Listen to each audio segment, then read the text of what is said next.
हैं या अभी बच्चों का ब्याह किया है, अभी नए हैं, क्या जाने संसार का। मेरी आवश्यकता है, नहीं तो संसार इनको परेशान कर देगा।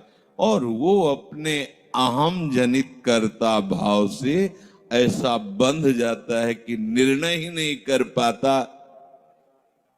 श्री चरणदास जी कह रहे हैं, ए भाई समझो, जिस कर्तव्य को तुम विसार करके झूठे भाव को कर्तव्य मान रहे हो, अरे माया के दीवाने, अरे हिया नहीं रहना, करना अंत पयाना। यहां से जाना है, यहां से जाना है। ये भूल जाते हैं, माया की ऐसी भूल भुलैया है कि हमें शरीर में राग और शरीर संबंधियों के राग में सुख मिलने लगता है और लगता है कि मैं अविनाशी हूं। वैसे मैं तो अविनाशी ही है, पर विनाशी को लेकर मैं ये भूल कर बैठता है, और जिसको पकड़ा है वो सब विनाशी, सब विनाशी। गो गोचर जहां लगु मन जाई, सो सब माया जानो भाई। दुनिया में लाखों का मेला जुड़ा, हंसा जब जब उड़ा तो अकेला उड़ा। समझो, ये माया की चाल है जो तुम्हें समझने नहीं दे रही। अरे भाई समझो, समझो, अरे माया के दीवानों, यहां से हमें जाना है, जाना है। कुछ साथ नहीं ले जाना है, कोई साथ नहीं जाएगा। बस तुम फंस गए हो मोह दलदल में, ये कुटुंब का मोह। ऐसा मोह है कि कैसे तुम्हें बताएं। याद ही नहीं आती कि मुझे जाना है, याद ही नहीं आता कि सब छूटना है, ये समझ में नहीं आता कि मैं आया किस लिए हूं। बड़ी विचित्र भूल भुलैया है। मोह कुटुंब के अवसर खोयो, दो बातें आती हैं। परिवार का पालन पोषण, ये धर्म पालन करूं, या हरि का भजन करके भगवत प्राप्ति करूं। तो बोले मोह कुटुंब के अवसर खोयो। अवसर मिला है तुमने, भलो पायो दांव रे, चूक ना अवसर प्यारे, भलो पायो दांव रे। बड़ा अच्छा अवसर मिला है भजन करने का, चूक गए तो फिर पछताना पड़ेगा। हरि की सुध बिसराई। अब वो निर्णय करता है परिवार के पोषण का, क्योंकि मोह ममता है। पीछे का, हर बार सत्संग में कहते हैं कि पीछे का रास्ता एकदम बंद हो जाना चाहिए, कि आगे कोई भयावह स्थिति आवे तो लौटने का रास्ता नहीं रहना चाहिए। उपासक को पीछे का मार्ग बंद कर देना चाहिए। पर होता क्या है, अपने लोग बहुत कमजोर हैं, तो कदम ऐसे रखते हैं पर पीछे वाला पुष्ट बनाए रखते हैं, कि अगर इधर थोड़ी भी आंच लगी तो कदम पीछे करके सुरक्षित हो जाए। वो सुरक्षित नहीं है, वो सुरक्षित नहीं है, वो असुरक्षा है। परिवार का राग, अन्य भरोसा, किसी देहधारी का भरोसा, किसी वस्तुओं, ये भरोसे लायक चीज है, अरे क्षण में बिगड़ जाने वाली चीज है। भरोसा तो हरि का है, भरोसा तो हरि गुरु चरण सेवा अनुसरो। ये भरोसा कभी तुम्हें विश्वासहीन नहीं होने देगा, ये भरोसा कभी धोखा नहीं। साधु ते हो न कारज हानि, कभी तुम्हारा मंगल नहीं हो सकता। मोह कुटुंब के अवसर खोयो, हरि की सुध बिसराई। अब दिन तो बैल की तरह काम करने में व्यतीत हो रहा है। और रात्रि नींद और भोग में समाप्त हो रही है। 8 पहर की 60 घड़ियां बेकार में इसने व्यतीत कर दी। एक क्षण भी शांति से बैठकर विचार नहीं किया कि मेरा जन्म किस लिए हुआ है, मैं क्या कर रहा हूं, और अपना कुशल चाहता है।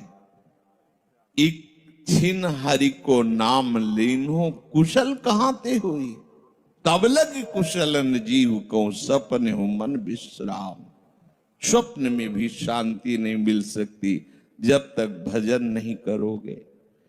बालक अवस्था तो खेल में चली गई, जवानी हुआ तो अहंकार मद छाया, मैं करता मैं भोगता इसमें चली गई।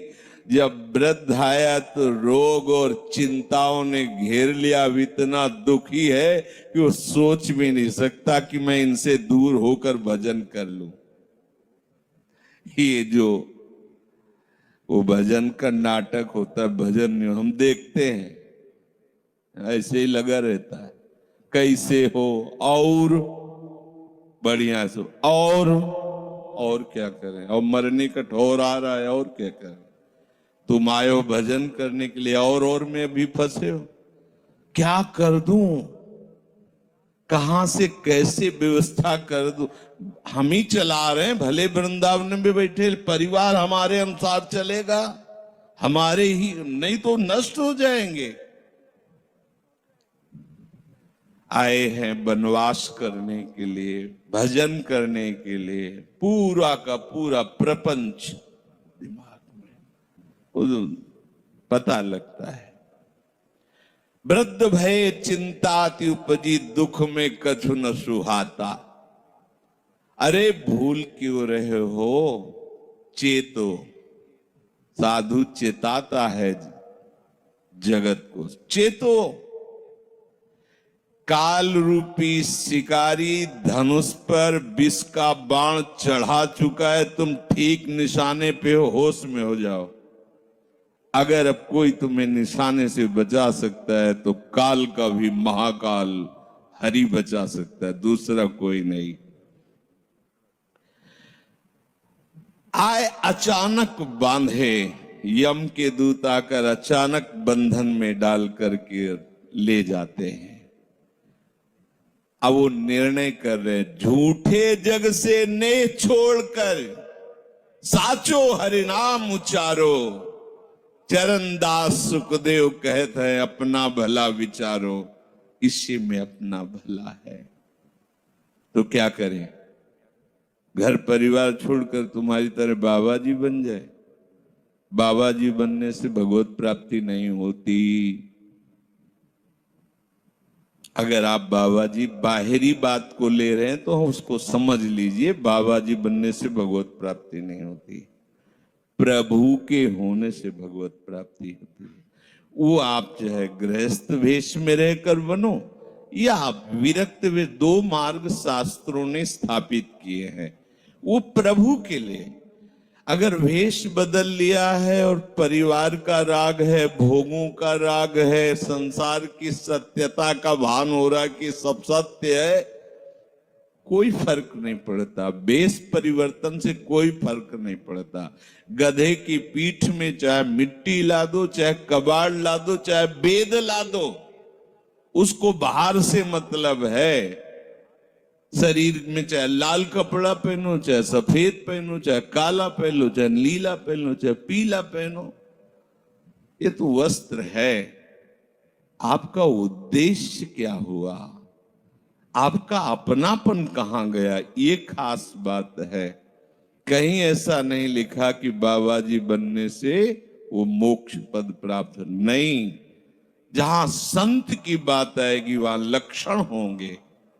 जहां भगवत प्राप्ति की बात आएगी वहां मन का प्रभु में तन्मयता होना, प्रभु में डूबना, प्रभु के चिंतन में मगन होना होगा। वो चाहे गृहस्थ हो चाहे विरक्त हो, दोनों के। एक है कि संसार का व्यवहार पसंद नहीं तो निवृत्ति मार्ग का पथिक बन गया। और एक है कि संसार के व्यवहार को भगवत स्वरूप समझकर, भगवत अर्पित करते हुए अपने को प्रभु का मानकर, प्रभु को अपना मानकर चल रहा है, ठीक वैसे ही भगवत प्राप्ति उसको भी होगी। हम लोग जब सत्संग में बात सुनते हैं तो निर्णय करने के लिए हमारा ही हृदय होता है। अब लगा कि नहीं ठीक है, भजन तो करना है, पर हम ऐसा नहीं है कि कर्तव्य के लिए रुक रहे, पर कुछ समय अब हम लेंगे, फटाफट सब निपटा के।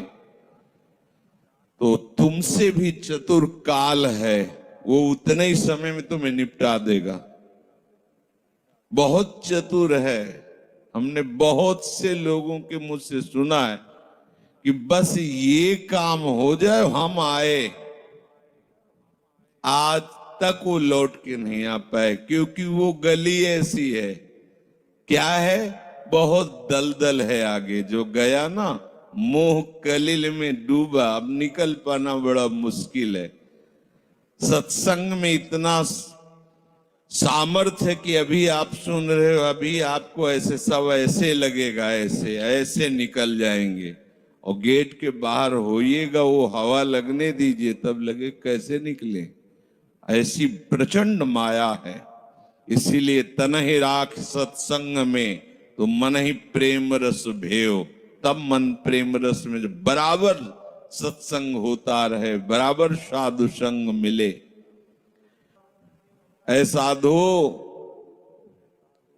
ये तमाशा है, तमाशा बस 2 घड़ी का तमाशा है। यहां जितने इकट्ठे हुए हो ये सब मिल नहीं सकते। माता पिता